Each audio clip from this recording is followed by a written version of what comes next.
Today we take a look at a mysterious case that took place in the quiet municipality of Cruvenias in the Brazilian state of São Paulo. Idabeli, the son of Tatiana Lozano Pereira, found himself at the centre of an intrigue. His mother, Tatiana, had separated from the boy's father and married tractor driver Alex Pereira, becoming a mom again. They seemed a peaceful family. Tatiana ran the local supermarket and Idabeli, the eldest son, lived with her as a dependent. The young man was admired for being educated and unproblematic, dabbling in music with friends in his spare time. None of the neighbours did not assume about the secret conflicts within the family. However, everything changed dramatically when 14-year-old Idabeli decided to share his secret with his ma. He is different from ordinary guys and has no interest in girls.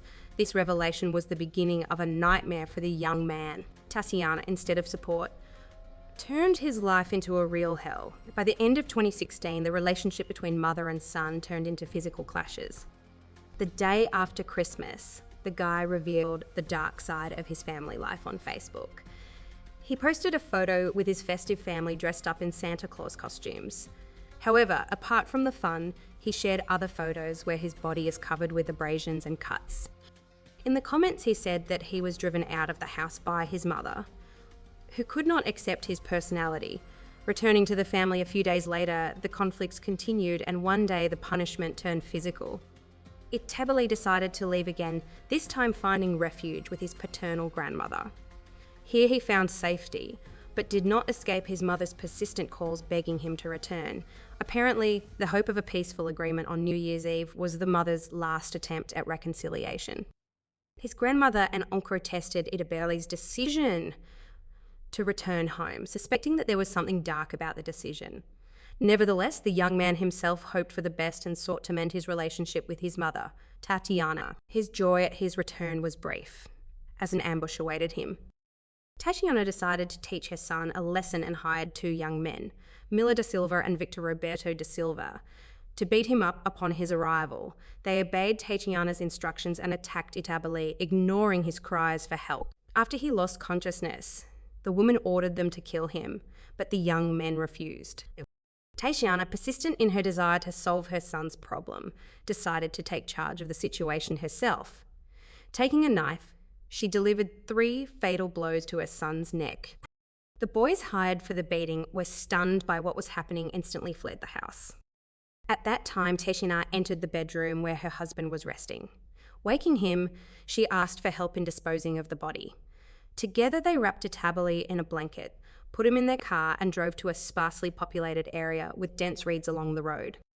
There they left the body and returned home, carefully removing the traces of the mess.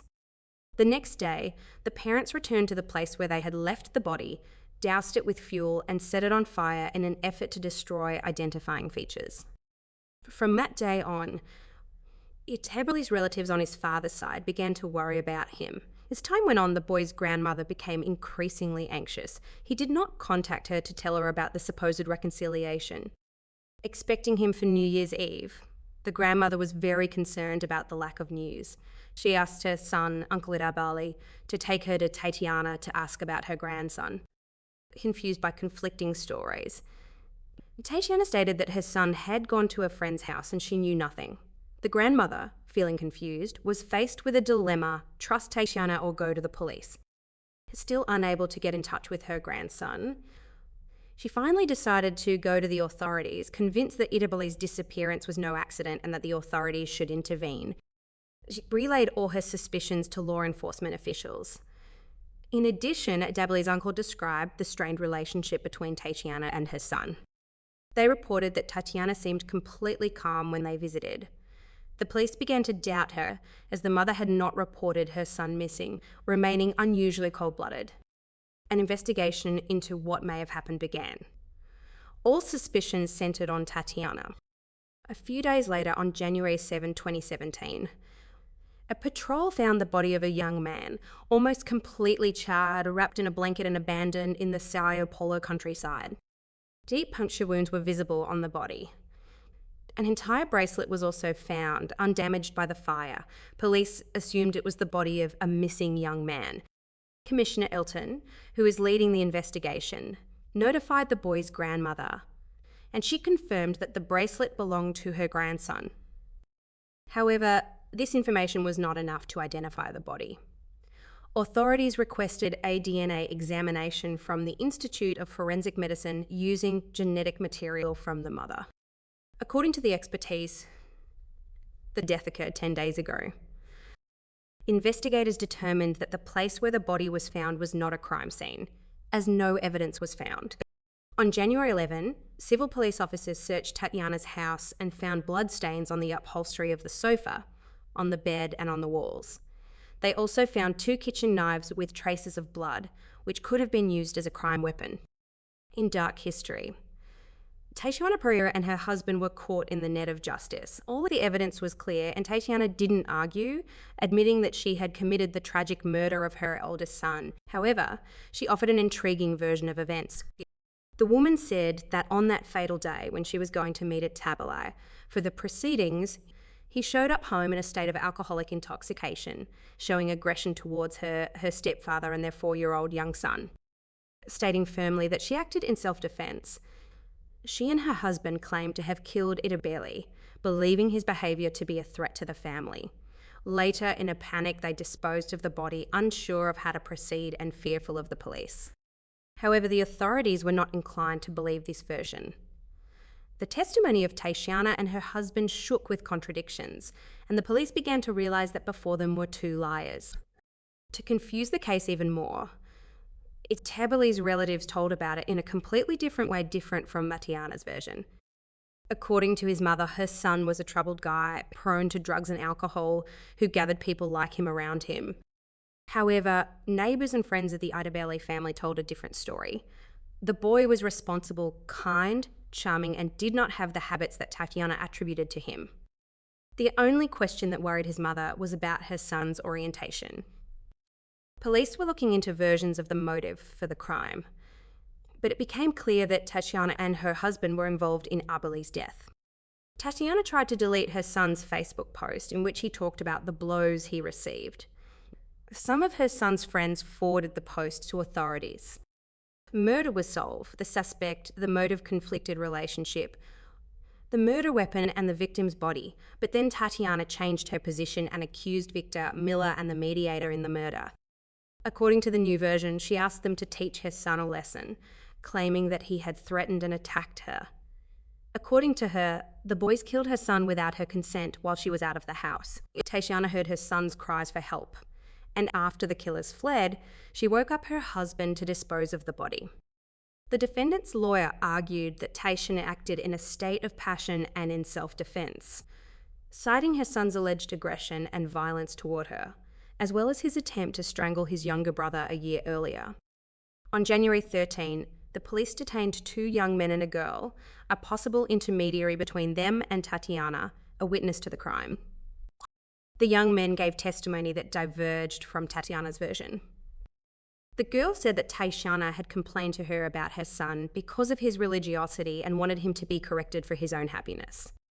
Tatiana asked the girl to find someone who could set her son straight. The girl recommended her boyfriend and his friend for a fee.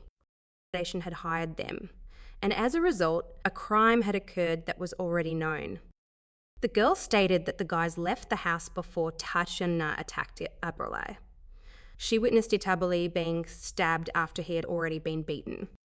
The testimony of the boys who beat Itabeli matched, and the police accepted their version of events. The young men claimed that they did not receive any money from Tatiana, but were going to do everything for free. They couldn't stand Itabeli, but never even imagined that the woman would request them to kill her son. They also confirmed that they had not witnessed the crime and had left earlier. This new testimony solved the puzzle, but police continued to investigate to determine who hit the young man. The prosecutor saw a primary motive in disliking the boy's orientation, and all suspects were at the scene, participating directly or indirectly in the murder. The investigation gathered all the evidence, and on February 9, 2017, the prosecutor's office brought the defendants to trial with the charge of aggravated murder. Tatiana and her husband were also charged with concealing a corpse. The couple's attorney filed an appeal for parole, arguing that Tatiana acted in self-defense and her husband was asleep at the time of the murder. The prosecutor's office insisted that the crime was committed because of Tatiana's rejection of her son's sexual orientation. The court decided to take Tatiana, Alex, Miller, and Victor into custody. The girl was placed in a juvenile correctional institution. If her involvement in the murder is confirmed, she will be charged with qualified murder. She was held in custody until she was 21 years old. During the criminal trial, Tatiana remained in jail while her husband and the two young men were transferred to the St. Rose jail. The boys' attorney argued that there was no evidence they were guilty of murder other than their presence at the scene, but the lawyer did not get that argument recognised. After the remand, including Tatiana's incarceration, her defence attorney resigned. He was replaced by Hamilton lawyer Paul Lynn, who built a defence on Ida Billy's complex nature as a child. The lawyer argued that the boy had made death threats to family members and filed complaints, but the district commissioner denied the allegations. The circumstances of the murder circulated by the media shocked the city. Ida Billy's Facebook page turned into a memorial with expressions of condolence and calls for justice. A few days later, a reenactment of the crime was held. It was supposed to be attended by all participants, but only Tatiana was allowed to leave the prison due to administrative problems. During the reenactment, Tatiana was brought home where she recounted her actions that day, admitting to killing her son and pointing out the place where she and her husband had left the body and then burned it. People gathered at the scene, shouting rebukes at Tatiana for her motherhood, accusing her of being heartless and cursing her for her alleged actions.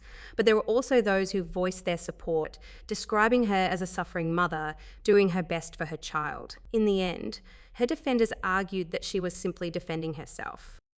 Among those who supported Tatiana was her mother, Grandma Adderley. She claimed that she had never felt hostility toward her grandson because of his peculiarity, and that her daughter was merely defending her unheeding and troubled son. But the police apparently did not trust these claims, and the number of her detractors was much higher. Ida Burley's paternal family did not even have the opportunity to hold a farewell for their dead grandson and son. It was impossible for them to bury the body. The first DNA examination using Tatiana's material was unsuccessful and was recognised as invalid. Then the guy's relatives decided to conduct another analysis, this time using the genetic material of the paternal grandmother. The father himself had already passed away by that time. This analysis confirmed that the body found was Ida Burley's. The body was given to relatives for a Christian burial. In a funeral ceremony that took place 7 months after the murder and lasted 2 hours, Ida Burley's friends escorted their comrade to his final resting place in the town cemetery. Shortly after the discovery of the body at Ida Burley's home, the uncle and grandmother did not waver in their certainty that it was their grandson. However, they had to endure a harrowing time while waiting for evidence to be gathered to bring the perpetrators to justice. During the preliminary investigation before trial, the police received a series of testimonies from neighbours. Witness stories indicated that problems in Ida Burley's family began after he revealed his orientation. Testimony said that Ida Burley's home became a place of fights and violence, and that Tatiana constantly bullied her son when he returned beaten up by other boys. In October 2017, prosecutors got Tatiana, the Millers, and Victor convicted in Ida Burley's death. The stepfather was acquitted of the charges due to insufficient evidence. The court decided that Alex should be tried only for concealing a dead body, not for murder. The decision to release the stepfather was appealed, and the attorneys for the other defendants appealed, arguing that the evidence against them was flimsy. The case against the mother and the other defendants looked strong, but the police still had doubts about Alex's involvement in the violence other than hiding the corpse. It was hard to believe that he could sleep soundly without hearing the brutal attack on his stepson in such a small house. The trial, which began in November 2019, concluded on Nov 27. Testimony from the 4 defendants and witnesses, more than 20 people, was considered during the trial. A jury of 4 women and 3 men sentenced Tatiana Lozano Pereira to 25 years and 9 months in prison. Victor and Miller were sentenced to 21 years and 8 months for beating the victim, which the prosecution says contributed to Ida Burley's murder. Alex, Tatiana's husband, is awaiting a new trial date because his attorney resigned, citing a conflict of interest. The verdict satisfied state authorities. But defense lawyers are appealing the decision, believing the evidence is insufficient. Itabelli's relatives feel justice, despite the impossibility of regaining their lost lives. Tatiana Lozano Pereira is sent to prison for years for her criminal act. Thank you for your attention. Don't forget to stay tuned for more stories. Click right now and don't forget to subscribe to stay up to date.